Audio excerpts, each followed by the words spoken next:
d'entreprendre, Doris Pradal.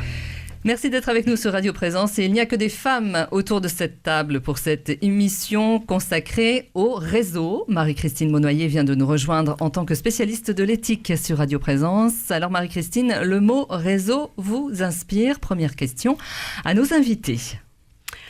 Alors, vous êtes toutes des femmes chefs d'entreprise et traditionnellement, dans l'entrepreneuriat ou dans les entreprises, les responsables d'entreprise se groupaient en chambres de commerce, syndicats professionnels, qui évidemment étaient des réseaux.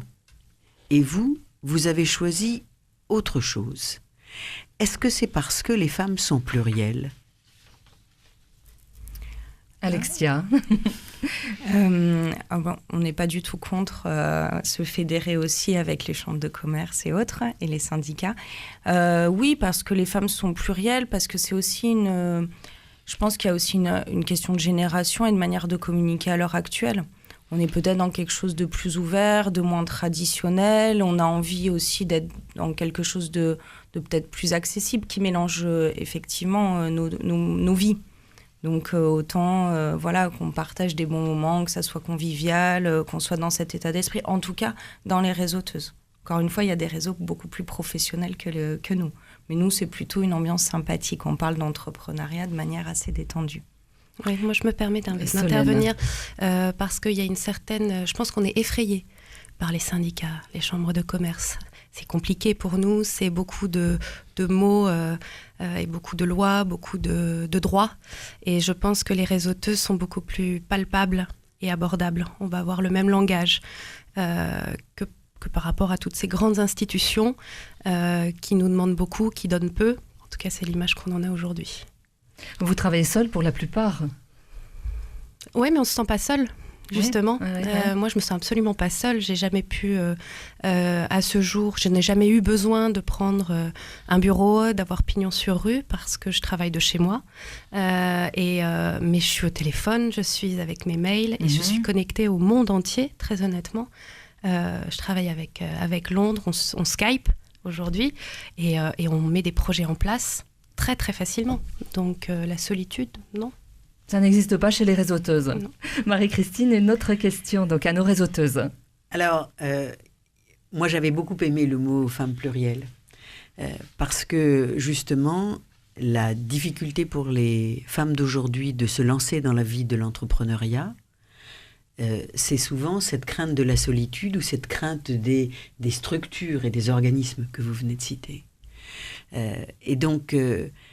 par rapport à toutes celles qui n'osent pas encore, toutes celles qui viennent des quartiers et qui se disent que peut-être, est-ce que vous pensez que votre outil, les réseauteuses, c'est un moyen de changer la situation, entre autres des jeunes femmes ?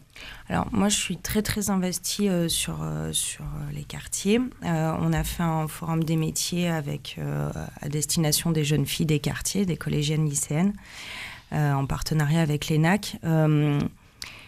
Si elles ne se retrouvent pas dans les réseauteuses, qu'elles créent leur propre réseau. Voilà. Qu'elles travaillent entre elles, qu'elles s'entraident, qu'elles se sentent plus fortes. Les réseauteuses, ça ne correspondra pas à tout le monde. Et qu'elles viennent avec plaisir si elles veulent nous rencontrer. Et si ça ne leur correspond pas, qu'elles se mettent à plusieurs, qu'elles aient plus de force entre elles. Au contraire, il faut créer des réseaux, il faut créer d'autres communautés. Et après, on travaille en synergie ensemble. Nous, c'est ce qu'on fait avec les autres réseaux toulousains. Mais voilà, si quelque chose ne nous correspond pas, il faut le créer. Donc, si elles ont besoin de travailler ensemble et même d'avoir des modèles de représentation, il faut qu'elles le créent. Je pense que c'est très, très important. Donc, en fait, vous promouvez le concept et pas uniquement votre réseau. Ah non, parce que vraiment, très sincèrement, moi, je trouve qu'il y a énormément de choses intéressantes dans les autres réseaux. D'abord, on ne sait pas tout faire et puis, ce n'est pas notre vocation. Moi, j'ai besoin de l'expertise de gens, de chefs d'entreprise qui sont aguerris, qui ont beaucoup plus de recul que nous sur leurs activités. J'ai besoin de la profondeur de certains réseaux qui sont engagés depuis longtemps sur des causes d'égalité. Moi, c'est pas mon domaine non plus. Au contraire, on est riche parce qu'on est plusieurs réseaux et parce qu'on peut travailler en synergie sur des thématiques. Et nous, à l'inverse, on leur apporte le côté, le nombre, notre expertise des réseaux sociaux, une manière de communiquer peut-être un peu plus jeune, voilà. Mais non, au contraire. Et pour revenir à la thématique des quartiers, Bien évidemment, et il faut qu'elles osent venir nous voir, mais il faut aussi que si elles ont envie d'être entre elles et de se sentir déjà un peu plus en confiance et un peu plus fortes, qu'elles le fassent, qu'elles créent leur réseau. Est-ce que vous connaissez l'équivalent d'un réseauteuse masculin? Je pense qu'il y en a plein, mais vous voulez dire à Toulouse non, mais que masculin. Avec le même esprit que vous, c'est ça? Mais les choses comme la mêlée numérique. Oui, mais enfin, moi, je vais de temps en temps à la mêlée, je me sens pas tellement masculine. Oui, mais au départ, la mêlée, ça a été, il me semble, moi je n'y participe pas, mais il me semble que les femmes, c'est récent qu'on vienne à la mêlée. Mais au départ, c'était quelque chose de très, très masculin, non? Je ne suis pas tout à fait d'accord. C'est parce que c'était bon, bien sûr, la mêlée, ça fait penser au rugby, mais c'était parce que c'était du numérique.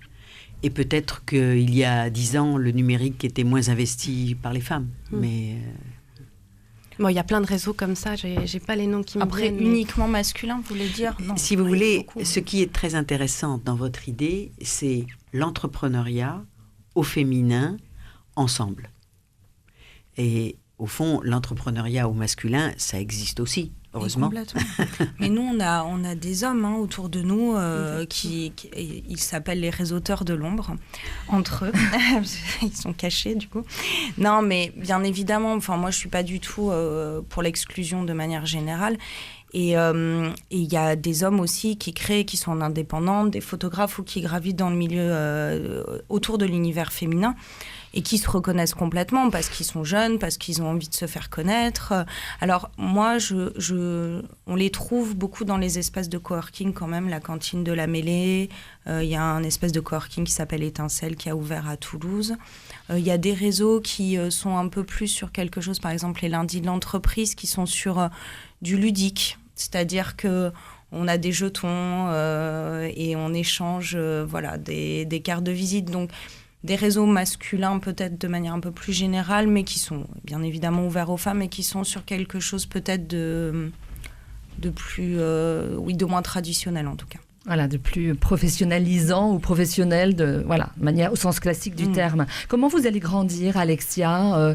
Je peux poser la question également à Solène, à Véronique. Comment vous allez progresser, grossir, entre guillemets, dans les mois qui viennent? Alors, j'ai la chance d'être entourée de personnes qui s'investissent de plus en plus dans l'association. Véronique en fait partie, donc qui est au bureau de l'association. C'est une très bonne question, c'est quelque chose que je n'avais pas anticipé. Donc, de la même manière qu'on aide les chefs d'entreprise, c'est bien quand on aide aussi les associations à se développer, parce que c'est un modèle économique particulier. On nous demande beaucoup d'ouvrir des antennes en région. Des femmes nous contactent parce qu'elles ont envie de se reconnaître dans les réseauteuses, elles trouvent quelque chose qui leur parle dans notre manière d'être. Du coup, je pense que je vais m'appuyer sur des femmes en région qui ont envie, et puis leur donner nos outils, la manière dont on fonctionne. Mais ça va être le challenge des prochains mois, de mettre tout ça en œuvre. Vous parlez en région, c'est-à-dire vous développez dans toute la France ? Alors, on a des demandes bien évidemment Midi-Pyrénées, puisqu'on a des réseauteuses de Midi-Pyrénées. Le problème, c'est que nous, on est centralisé à Toulouse, donc ça les fait quand même se déplacer. Autant les réseaux sociaux, ça leur permet de participer, autant en présentiel, c'est important aussi. Donc, on a Saint-Gaudens, Salby, des choses, des antennes en région. Donc, soit on a des filles en région qui veulent développer, donc, c'est-à-dire faire des réunions, et ça, c'est un peu moins dur parce qu'on est proche. Mais j'ai Marseille, j'ai Lille, Nice qui me contactent. Il y a des réseauteuses de toute la France. On est connus aux réseaux sociaux. Des jeunes femmes de Bordeaux, elles nous trouvent via les réseaux sociaux. Et du coup, elles font quand est-ce qu'est la prochaine rencontre? Marie-Christine, une autre question. J'aurais aimé changer un tout petit peu de thème. Quand on est sur votre site, il y a presque plus de mots d'anglais que de mots français. C'est le référencement. C'est beaucoup dû au référencement. Les réseaux sociaux et... Et même sur les petites images, vous parlez plus en anglais qu'en français. Oui. C'est parce que les petites images, comme vous dites, motivantes pour les femmes, elles sont beaucoup en anglais. Mais c'est vrai. C'est vrai qu'on est beaucoup on mélange beaucoup d'anglais aussi. Mais moi, j'ai l'impression que les réseaux sociaux, c'est ouvert avec l'anglais maintenant. C'est dynamisant, je crois. On a l'impression de faire partie du du monde. Du web. Du web, oui. Alors moi, je reviendrai juste sur une toute petite chose. On a beaucoup parlé des réseaux sociaux. Et je pense qu'il y a une chose qui est très importante qu'on retrouve aux réseauteuses, c'est le lien social. Il y a des rencontres humaines. Et ce que je trouve au-delà des réseaux sociaux, c'est qu'on se rencontre, on se touche, on se parle. Et on le fait notamment chez Véronique, qu'on se retrouve les lundis chez elle physiquement. Ouais. Et ça, il ne faut pas l'oublier parce que le monde est gigantesque, mais quand on est sur place, les choses sont beaucoup plus concrètes. Et voilà, de jamais oublier que pour que ça fonctionne, il faut se déplacer, il faut aller à la rencontre les unes des autres pour que ça devienne vraiment concret. Et le lien physique, il est encore très très présent, je trouve. Véronique, c'est important pour vous aussi. Ça ne suffit pas de rester derrière son ordinateur, c'est ce que vous voulez dire, pour créer du lien. Non, parce qu'on n'avance pas. Ouais. On n'avance pas et c'est facile d'être à son téléphone et de se plaindre ou de parler de nos difficultés, mais quand on est face à la personne, c'est plus facile. C'est plus humain. Quels sont les conseils que vous pourriez donner aujourd'hui pour créer une entreprise ? J'allais dire, vous, à partir de votre expérience, quelles sont les choses que vous pourriez ne pas refaire ou que vous auriez justement envie de reproduire ? Alors, ne pas refaire rien. Tout refaire et oser. Ne pas avoir peur et oser, c'est très important. Passer le cap. Alexia ? Moi, je pense que voilà, créer quelque chose qui nous ressemble, avoir le sentiment d'être à sa place. Tout le monde ne veut pas être chef d'entreprise, mais quand on veut l'être, on peut y arriver. Il y a des aides qui existent. Il faut se renseigner parce que c'est compliqué des fois à trouver. Il y a des organismes d'accompagnement, il y a plein de choses, il y a des réseaux, mais c'est surtout vraiment une envie qui doit être intrinsèque et qui doit être très forte parce qu'il faut quand même un peu de combativité, mais tout le monde peut y arriver. Marie-Christine ? Ce qui est très dynamisant dans ce désir de créer, c'est qu'au fond, aujourd'hui, pour les filles, on ne crée pas uniquement en faisant des enfants, on crée aussi en faisant une asso, on crée en faisant une entreprise, et donc en fait, la femme redevient créatrice. Complètement. Vous partagez, mesdames. Ah là, on partage complètement. 100%. Et ce sera le mot de la fin. Alors, on vous trouve facilement, les réseauteuses. Vous êtes bien référencées. On espère. On espère. Merci à vous d'avoir répondu à notre invitation sur Radio Présence. Merci Marie-Christine. On peut rappeler peut-être quand même, j'allais dire l'adresse, une des adresses de votre réseau sur Internet. Alors, vous juste tapez sur Google les réseauteuses et vous allez tomber sur nous. Et vous apparaissez en premier. Oui, il n'y a pas, je pense. Vous souhaitez nous contacter, c'est très facile. Également entreprendre @radioprésence.com. Retrouvez cette émission sur décideurenrégion.fr/midi-pyrénées. Le goût d'entreprendre, une émission en partenariat avec la Caisse d'épargne, la Banque des entreprises et des professionnels de Midi-Pyrénées.